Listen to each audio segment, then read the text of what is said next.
حضور کی جوانی کے بعض حالات۔ حضور صلی اللہ علیہ وسلم جب 20 برس کے ہوئے تو قریشی اور اعلانی لوگوں میں لڑائی ہو گئی۔ آپ بھی اس لڑائی میں شریک تھے۔ آپ فرماتے ہیں کہ میں اس لڑائی میں اپنے چچا کو دشمن کے تیروں سے بچاتا تھا۔ اس سے معلوم ہوا کہ آپ پہلے سے ہی بڑے بہادر تھے۔ جب آپ 25 برس کے ہوئے تو خدیجہ جو قریشی لوگوں میں ایک مالدار بیوہ تھی اور سوداگروں کو شرکت پر اپنا مال دیا کرتی تھی، انہوں نے آپ کی سچائی اور ایمانداری کی شہرت سن کر کہلا بھیجا کہ آپ میرا مال شرکت پر لے جائیں اور میرا غلام میسر آپ کے ساتھ جائے گا۔ آپ نے قبول فرما لیا اور آپ ملک شام مال لے کر پہنچے اور ایک پادری لے کر جا کے قریب ایک درخت کے سائے میں ٹھہرے۔ پادری نے آپ کو دیکھا اور میسرہ سے پوچھا، یہ کون آدمی ہے؟ اس نے کہا، یہ قوم قریش کے اعلیٰ خاندان کے آدمی ہیں۔ پادری نے کہا کہ اس درخت کے نیچے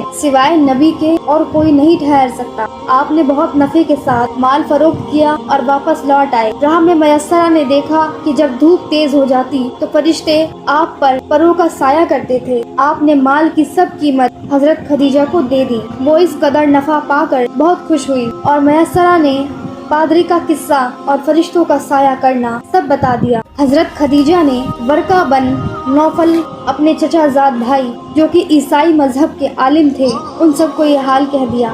انہوں نے کہا، اے خدیجہ، اگر یہ بات سچی ہے تو محمد اس زمانے کے نبی ہیں اور مجھ کو آسمانی کتابوں سے معلوم ہوا ہے کہ اس زمانے میں ایک نبی ہونے والا ہے اور اس کا یہی وقت ہے۔ حضرت خدیجہ بڑی سمجھدار اور عقل مند تھی۔ آپ کے اوصاف سن کر آپ کے پاس اپنے نکاح کا پیغام بھیجا۔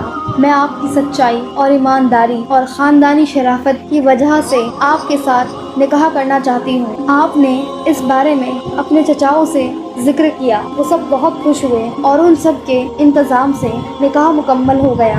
جب حضور صلی اللہ علیہ وسلم کا نکاح ہوا تو آپ کی عمر 25 برس کی تھی اور حضرت خدیجہ رضی اللہ عنہا ان کی عمر 40 برس کی تھی۔ دونوں کی عمر کے بیچ 15 سال کا فاصلہ تھا۔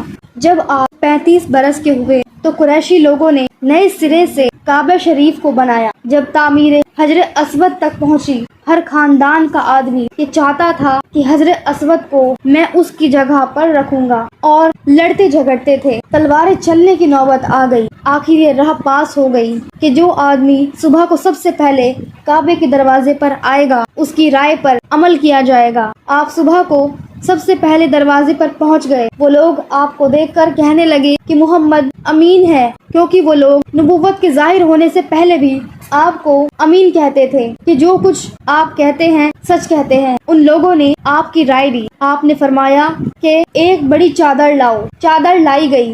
آپ نے حجر اسود کو اٹھا کر اپنے ہاتھوں سے اس چادر پر رکھ دیا اور ان سے فرمایا کہ تم سے ہر خاندان کا ایک بڑا آدمی چادر کو پکڑے اور بیت اللہ تک لے کر چلے۔